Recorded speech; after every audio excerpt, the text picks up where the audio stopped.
Vera wants me to tell everybody the very first step in buying a property. Now, if we're talking specifically here in the Bronx, are we talking about like researching neighborhoods? Are we talking about pre-approvals? What are we talking about? I would Like, do say they have a pre-approval yet or do they not? they do not. They do not. They Okay. have no idea or clue where to start off with. Okay, so no idea or clue where to start off with Bronx buyers 2026. Okay, so if I was meeting with a buyer right now and they said to me, Stephen, I want to buy a property here in the Bronx, what I would tell them to do is to focus on their buying power, right? So you want to figure out what you can afford first of all. Some people might say they want to buy a single family house. Some people might say they want to buy a co-op, a condo. None of that matters unless you're able to afford to buy one of those things, right? So um, I'd start with let's pull 2 years W-2s, right? Or at least know what your numbers are. The second thing is just take a look at what your credit score is, and then take a look and see if you have any down payment money. Those are the first three things that you should be checking if you're looking to buy a property. Once you have those three things, the next step is going to be contacting a lender.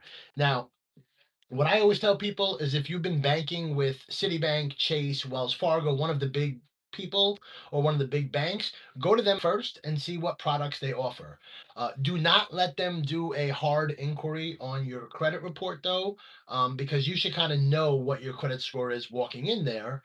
And just tell them to assume that you have 700 credit.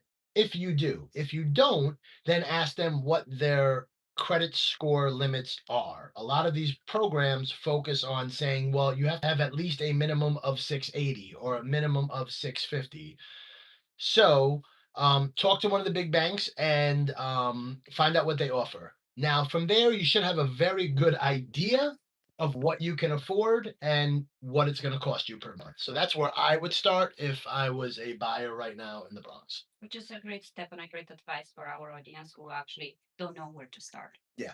Another option is speaking to a realtor, right? Like, I'm not just gonna ignore the fact that you should talk to a real estate agent because obviously I have this information because I do it every single day. Vera knows this information because she does it every single day. So if you know somebody who is a real estate agent, feel free to reach out to them and ask them and see if they have similar advice. I would imagine that they do. Any realtor that doesn't give you this advice, you should question that because you have to know what you can afford before buying it.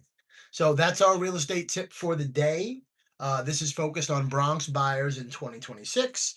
How long are we live now? We're only live 3 minutes. That's not that long, but okay, That's cool. awesome. All right, Yeah. so that's our live for today. Talk to you guys later.